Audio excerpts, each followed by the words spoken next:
nome é Mauro Teixeira, eu sou médico, sou professor da Universidade Federal de Minas Gerais e a gente vai discutir hoje por que a vacina é tão importante, tão necessária para a dengue no país.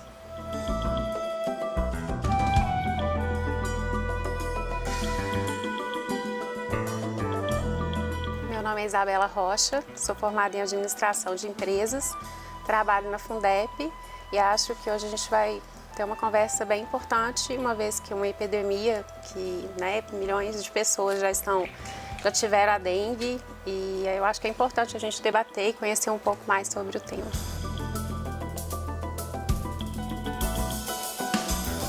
E eu sou Jair Stacanelli e está no ar o Horizonte Debate.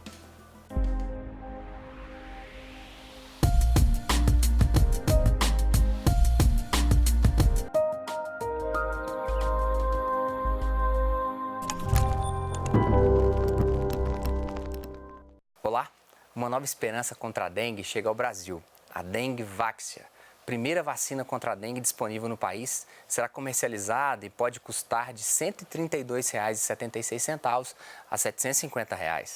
De acordo com o Ministério da Saúde, estima-se que 7 vacinas estão em pesquisa no mundo. No Brasil, o Butantan, o Instituto de Tecnologia e em Imunobiológicos Biomanguinhos, da Fundação Oswaldo Cruz e a Universidade Federal de Minas Gerais estão em processo de desenvolvimento da vacina. Será mais viável trazer pesquisas de outros países ou investir em pesquisas nacionais? Professor Mauro, essa primeira pergunta, mais viável trazer de fora ou incentivar os nossos pesquisadores a buscar essa resposta aqui dentro? O mais viável são os dois. Não são incompatíveis e não são diferentes um do outro de forma alguma. As vacinas que existem de fora, a Dengvaxia, ela foi aprovada, é assustadora a faixa de preço, né? Para mim não tem lógica alguma ser tão diferente. Isso significa que a demanda está muito reprimida. É uma vacina que tem uma eficácia apenas parcial e não é a vacina definitiva. Certamente não é a vacina definitiva. Por exemplo, a gente toma uma vacina contra essas vacinas que a gente toma na infância, né? Sarampo, rubéola, são vacinas que já estão aí há muito tempo, não se tem necessidade de ter outras. Há uma necessidade de ter outra vacina para a dengue e a Dengvaxia não vai ser a definitiva. Isso é claríssimo. Então, precisa de outra vacina? Sim.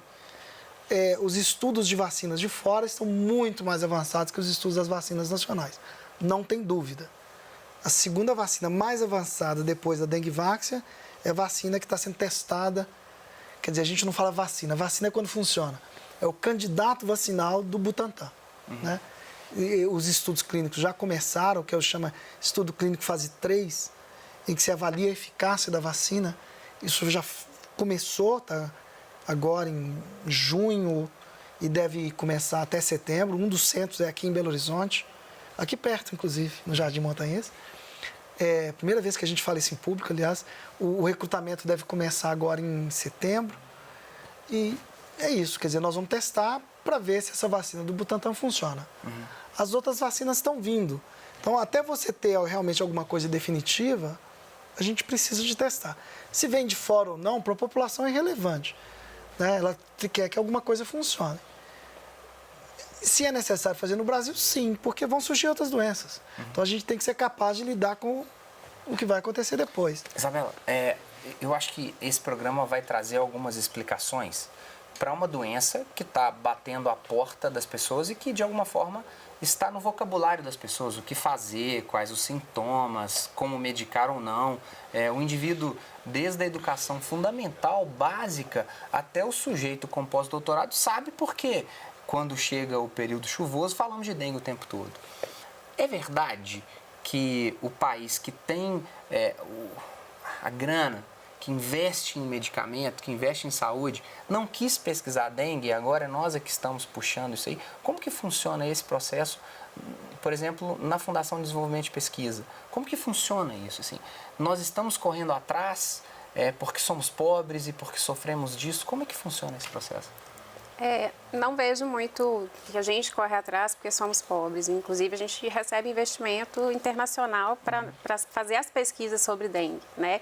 A Fundep trabalha tanto com recursos, vamos falar, nacionais, quanto desses financiadores. O professor Mauro pode até complementar Isso porque ele também faz parte dessa rede de pesquisas internacionais.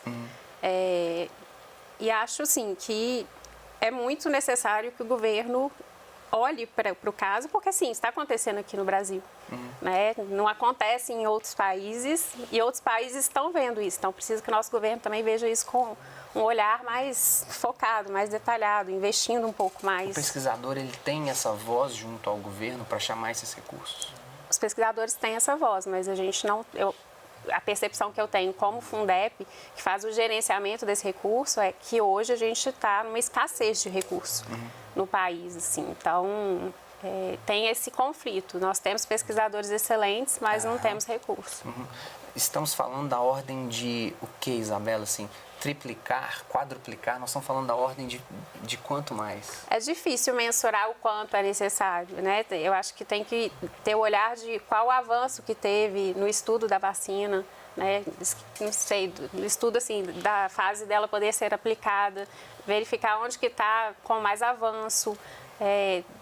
Acredito que seja muito isso, assim, não só uma questão política, e sim realmente de resultados. Professor Mauro, demoramos muito para poder atacar nessa frente, a frente da vacina? A dengue, ela enquadra, né, num grupo de doenças que a gente chama de doenças negligenciadas. Seriam essas doenças que têm a ver que você chamou que os governos dos países, quer dizer, os países desenvolvidos não jogam dinheiro porque não são afetados pela doença. E assim, qual que é o argumento de um país que não é afetado pela doença? Jogar dinheiro do contribuinte dele naquela doença, sendo que ele não é afetado. E as empresas argumentam que eles não vão ter lucro, por que eu vou investir? Então, isso é um grupo de doenças chamadas negligenciadas. E aí você tem agências internacionais, a Organização Mundial de Saúde, o próprio Gates Foundation, que investem em recursos substanciais nisso. Então, existe um olhar do mundo para essas doenças. Assim, nós investimos tarde. Dengue apareceu, explodiu no Brasil no início dos anos 80, né? De lá para cá explodiu, né? De forma muito intensa, de 90 para 2000, né? E esse ano nós tivemos a pior epidemia de Belo Horizonte, de Minas Gerais, eu diria, né?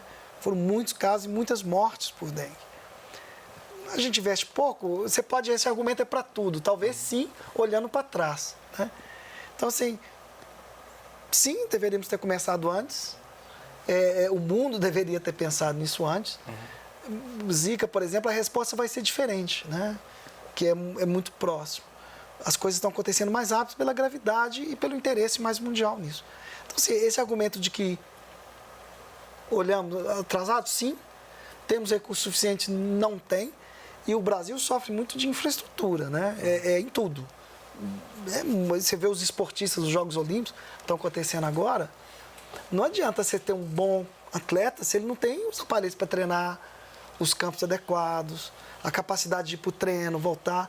Não tem infraestrutura. Falta isso, Isabela, falta isso, professor.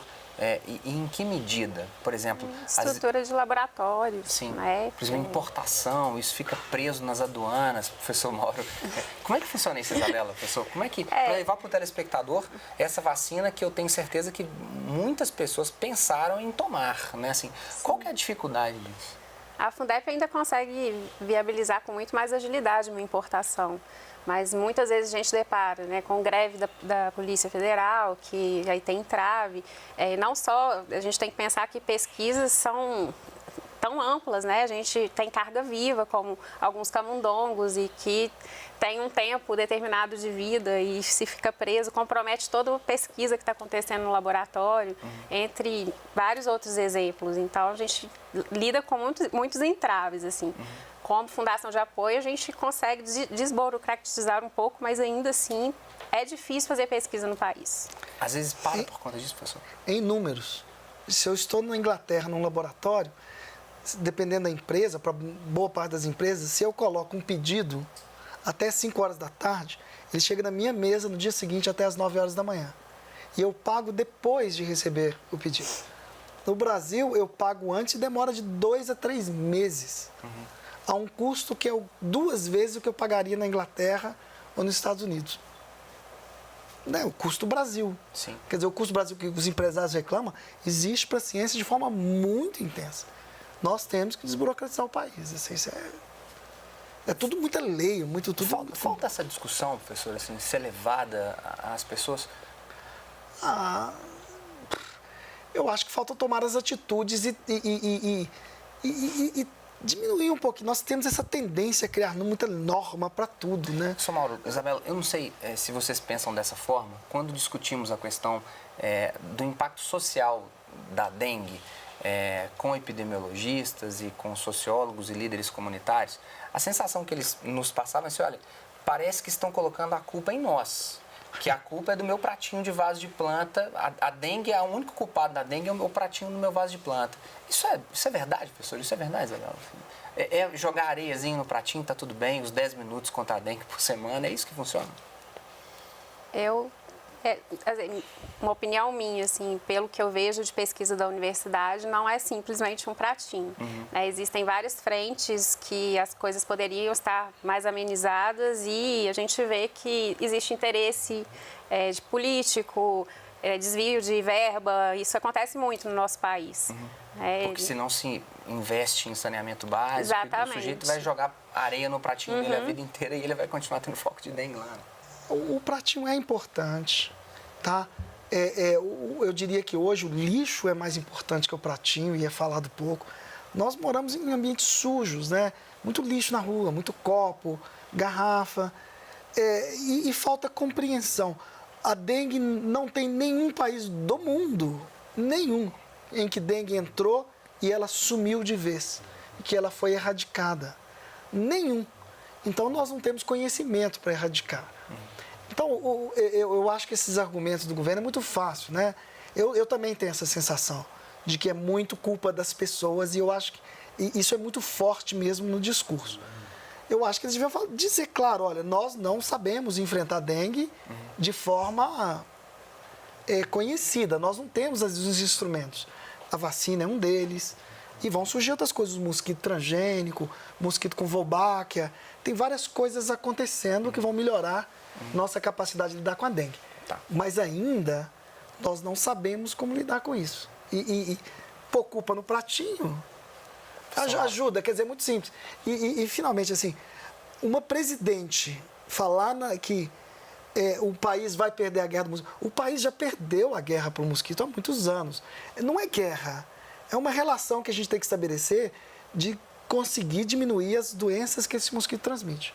E nós temos que aprender de uma forma realista do que nós damos conta de chegar. Senão se gera frustração. Isabela, vamos para o primeiro intervalo. Muitas perguntas ainda para respondermos. Fique conosco, até daqui a pouco.